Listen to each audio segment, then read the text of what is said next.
भारताच्या स्वातंत्र्य लढ्याची सुरुवात म्हणजे 1857चा उठाव किंवा मंगल पांडेंनी प्रथम क्रांतीचे शिंग फुंकले हेच आपणा सर्वांना ठोकपणे माहीत आहे. हे जरी खरं असलं तरी छोट्या छोट्या ठिणग्यांचं ते मोठं स्वरूप होतं. कितीतरी आधीपासून क्रांतीचे विचार अनेकांच्या मनात येत होते. त्याप्रमाणे ते बंडही पुकारत होते. पण महत्त्वाची गोष्ट म्हणजे छोट्या शक्तीचं मोठ्या शक्तींपुढे टिकावं लागत नव्हता, कारण ते संघटित नव्हते. असंच एक क्रांतीचं बीज 8 नोव्हेंबर 1805 आदिवासी कोळी समाजात जन्माला आलं. ते म्हणजे राघोजी भांगरे. रामजी व रमाबाई यांचा मुलगा राघोजी मुलगा झाल्यामुळे खूप आनंदात होते. रामजी हे राजूर प्रांताचे सुभेदार होते. राघोजींना लहानपणापासूनच उत्तम शिक्षण देण्यात आले. भालाफेक, पट्टा, तलवारबाजी, घोडेस्वारी, निशाणेबाजी यात ते तरबेज झाले होते. एकदा मित्रांसोबत जंगलात शिकारीसाठी गेले असताना एका वाघावर त्यांनी गोळी झाडली. ती फक्त वाघाच्या मानेला चाटून गेली. यामुळे वाघ चवताळला आणि त्याने राघोजींवर परत हल्ला चढवला. पण या पठ्ठ्याने न घाबरता वरचा जबडा वर व खालचा खाली फाडून टाकला.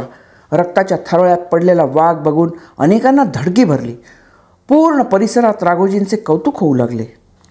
राघोजी लहानाचे मोठे होत होते. इकडे रतनगड आपल्या ताब्यात यावा म्हणून इंग्रज अतिशय प्रयत्न करीत होते.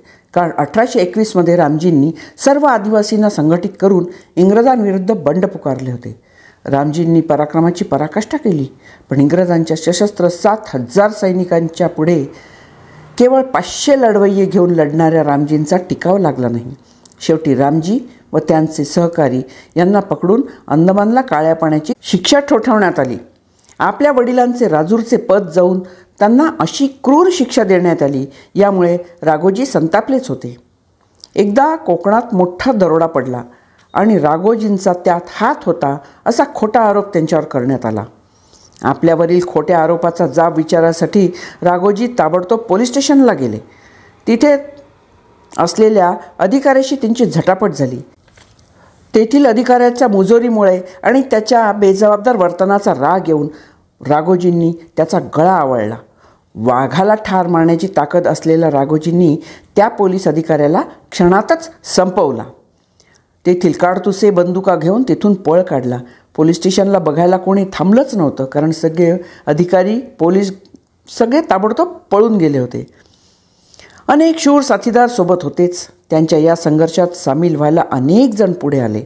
सर्वांना आव्हान करण्यात आलं, जुलमी इंग्रजांना कोणीही कर देऊ नका, त्यापेक्षा राघोजीला मदत करा, तेच तुमचे रक्षण करू शकतात. अन्यायाला कंटाळलेल्या लोकांनी ताबडतोब राघोजीला साथ द्यायचे कबूल केले, कारण सारा वसुलीसाठी कर्ज काढावे लागत होते. त्यांच्या जमिनी सावकार बळकावून बसले होते. आदिवासी उपाशी मरत होते, पण सावकार आणि सरकार हे मात्र दडपशाहीचेच धोरण राबवत होते. प्रसंगी आया बहिणींवर हात पण टाकत होते. कसं बसं जमीन कसून उत्पन्न आलं तर ते पण सावकार उचलून नेत असत. शेवटी हा अन्याय थांबवलाच पाहिजे या निग्रहाने राघोजींनी उत्तम बाजारपेठ असलेल्या राजूर, कातूळ बाजारपेठांवर हल्ला चढवून प्रचंड प्रमाणात लूट गोळा केली. सावकारांना चांगलाच धडा शिकवला. जमीनदार सावकार जीव मुठीत धरून पळून गेले व आदिवासींची या दुष्टचक्रातून सुटका केली. बंडासाठी पैसा उभारणे, समाजावर पकड ठेवणे व छळ करणाऱ्या सावकारांना धडा शिकवणे या हेतूने राघोजी खंडणी वसूल करीत असे. राघोजींच्या बंडानंतर 25 वर्षानंतर वासुदेव बळवंत फडके यांचे बंड सुरू झाले. मार्च 1845 राघोजींचे बंड शिगेला पोचले होते. बंड उभारल्यानंतर राघोजींनी आपण शेतकरी गरिबांचे कैवारी असून सावकार व इंग्रजांचे वैरी आहोत अशी भूमिका जाहीर केली होती. कुटुंबातील, समाजातील स्त्रियांबद्दल त्यांना अत्यंत आदर होता. टोळीतील कुणाचेही गैरवर्तन ते खपवून घेत नसत. शौर्य, प्रामाणिकपणा व नीतिमत्ता याला त्यांनी धार्मिकपणाची जोड दिली होती. महादेवावर श्रद्धा होती. भीमाशंकर, वजेश्वरी, त्र्यंबकेश्वर, नाशिक येथे राघोजींची फारच दहशत होती. राघोजींनी आपले संघटन अधिक सक्षम केले. नाशिक, ठाणे, पुणे या भागातील सावकारांवरही जरब बसवली. सावकारांच्या जोरावर इंग्रज आपली सत्ता वाढवत होते, पण आता मात्र इंग्रज अधिकारी चांगलेच हादरले होते. राघोजींचा बंदोबस्त करायलाच हवा या उद्देशाने थॉमस अलंगडच्या माचीकडून निघाला, पण राघोजी सावधच होते. त्याने थॉमसच्या शिपायांनी जंगलाच्या मध्यापर्यंत येऊ दिलं आणि नंतर अचानक मागून आणि पुढून त्यांच्यावर हल्ला चढवला. कॅप्टनच्या सैनिकांना कुठे जावे हे कळेच ना. सैरावैरा पळू लागले. कॅप्टनच्या पायाला पण गोळी लागली. अनेक सैन्य मरून पडलं. शेवटी कसाबसा जीव वाचवत तो पळत सुटला. येथेही भला मोठा शस्त्रसाठा राघोजींना गवसला होता. सामान्य लोकांच्या समस्या सोडवण्याचं, त्यांचे अश्रू पुसण्याचं काम राघोजी करत होते. म्हणून कोणीही त्यांच्याविरुद्ध सरकारला काहीही माहिती द्यायला तयार नव्हतं. अनेक वेळा राघोजींविरुद्ध लढा देऊनही इंग्रज सरकारला यश येत नव्हतं. अनेक बक्षिसं ठेवली, 5,000 10,000 अशी कित्येक बक्षिसं ठेवली, परंतु आमिषे दाखवली. कोणीही पुढे येऊन काही बोलायला तयारच नव्हतं. मग इंग्रज अधिकाऱ्यांनी अत्याचाराचं सत्र सुरू केलं. त्यांच्या घरावर आजूबाजूला सर्वदूर धाडी टाकल्या. अनेक बायाबापड्यांना त्रास दिला. त्यांची आई रमाबाईला ताब्यात घेऊन चापकाचे फटकारे मारले.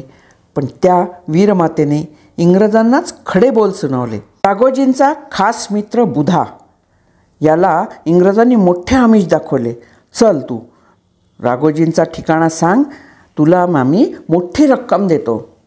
त्यांनी पण आपलं हो हो करत तिथपर्यंत नेलं, परंतु त्या विश्वासू मित्राने उंच डोंगराच्या कडेवरनं उडी मारून स्वतःचा जीव दिला.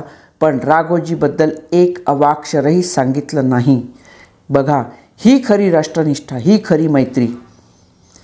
राघोजींवर पुन्हा हल्ला करायचा असं ठरलं, कारण राघोजी म्हणजे ब्रिटिशांना झालेली एक डोकेदुखी होती.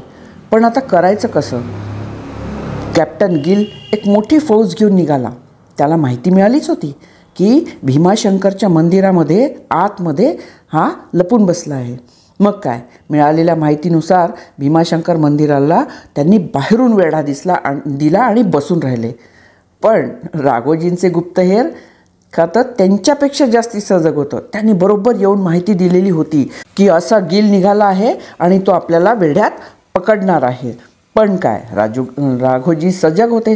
त्यामुळे त्यांना आधीच बातमी समजल्यामुळे ते मंदिरात नव्हे तर बाहेर दबा धरून बसले होते. रात्रीच्या अंधारात अचानक झालेल्या हल्ल्यामुळे इंग्रज सैनिक सैरावैरा पळू लागले. कोण येतंय, कुठून येतंय, कसं होतंय काही कळायला मार्ग नव्हता. शेकडोंची कत्तल झाली. रक्तांचे पाट वाहू लागले. जखमी अवस्थेत गिलला राघोजींच्या सहकार्याने पकडले. पण पुन्हा आपल्या वाटेला जाणार नाही याचा कबुली जबाब राघोजींनी घेतला आणि तो दिल्यावरच त्याला सोडून देण्यात आले. सरकारला बसलेला हा मोठा हादरा होता. प्रत्येक ठिकाणी सरकारची नाचक्कीच होत होती. जुन्नर बाजारपेठेत आपण जाहीर उठाव करणार आहोत असं पत्र राज्यपाल एल्फिन्स्टनला राघोजींनी पाठवलं, म्हणजे सांगून हल्ला करणार. मग काय, कॅप्टन मॅकमिलोश हा भार उचलायला तयार झाला. त्यांनी सर्व योजना तयार केली. प्रत्येक गोष्टीची माहिती मिळवली, सापळा रचला. पण थोड्या वेळाने हर हर महादेवच्या गर्जनेसह राघोजींचे साथीदार इंग्रज फौजेवर असे काही तुटून पडले की त्यांना पळता भुई थोडी झाली. इंग्रजांचे 80% फौज कामी आली, तरीही राघोजी त्यांच्या हाती आलेच नाही. आत्ता मात्र आपले काही खरं नाही. त्यामुळे इंग्रज अजूनच नामुष्की घेऊन मागे परतले. रोजच्या झटापटी, चकमकी, काही ना काही आपले लोक मरतायत, आपले चांगले चांगले साथीदार कामास येत आहेत, हे बघून राघोजींनाही थोडेसे वाईट वाटलेच होते. पण आता मात्र आपले साथीदार गमावणे राघोजींना पटेना. खूप जिवलग साथी म्हणून आपण ज्यांना जमव केलं असेही पण जीव आपण गमावलेत. त्यामुळे असं उघड उघड बंड करण्यापेक्षा भूमिगत राहून आपण काम करणं असा त्यांनी निर्णय घेतला. त्यामुळे गोसाव्याचे रूप घेतले. लांब केस, दाढी वाढवून ते गावोगावी जाऊन लोकांना जागृत करायचे काम करू लागले.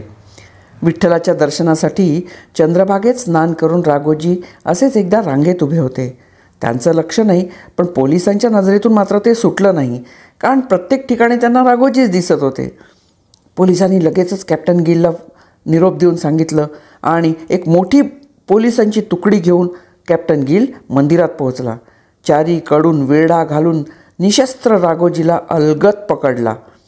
काय करणार, हाती शस्त्र नाही आणि कोणी सोबत साथीदार पण नाही. हरकत नाही, पण राघोजीसुद्धा काहीही न बोलता त्यांच्या स्वाधीन झाले.